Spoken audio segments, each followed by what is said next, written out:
ऐसा नहीं किया जा सकता।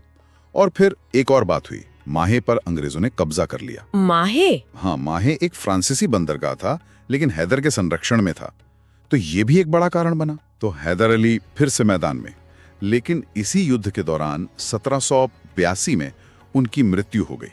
ये तो मैसूर के लिए बहुत बड़ा झटका रहा होगा। बहुत बड़ा झटका, युद्ध के बीच में लीडर का चला जाना।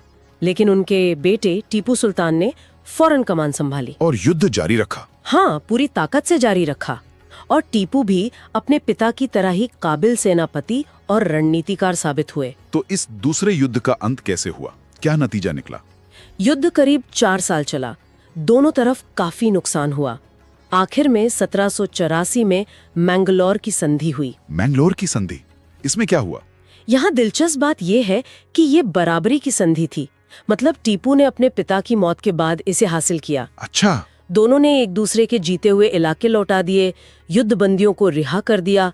इससे ये साफ हो गया कि मैसूर का नेतृत्व बदलने के बाद भी वो कमजोर नहीं पड़ा है। मतलब मुकाबला अभी भी बराबरी का था? हाँ, अंग्रेजों के लिए ये चिंता की बात बनी रही।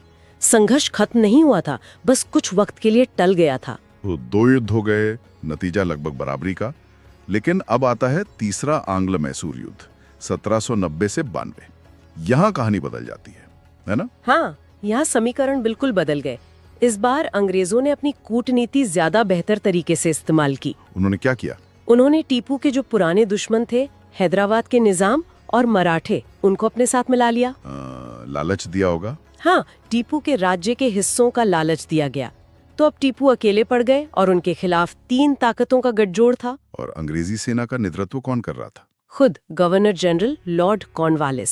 वो अमेरिकी स्वतंत्रता संग्राम में हार का बदला लेना चाहते थे। मतलब भारत में ब्रिटिश प्रतिष्ठा बहाल करना चाहते थे। ओह, तो ये उनके लिए पर्सनल भी था एक तरह से, कह सकते हैं। हाँ, तो 3 तरफ से घिर जाने के बाद टीपू के लिए तो स्थिति बहुत मुश्किल हो गई होगी। बहुत ज्यादा मुश्किल।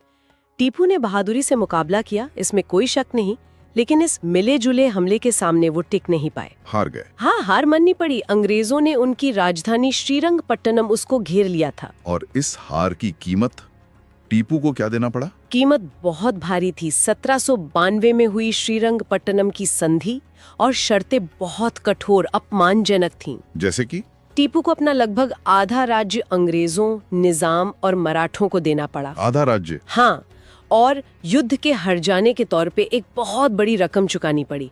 और शायद सबसे बड़ी बेइज्जती ये थी कि जब तक हर्जाना पूरा नहीं चुकाया जाता, उन्हें अपने 2 बेटों को अंग्रेजों के पास बंधक के तौर पे भेजना पड़ा। अपने बेटों को बंधक के तौर पर? जी हाँ, ये सिर्फ एक स्ट्रेटेजिक हार नहीं थी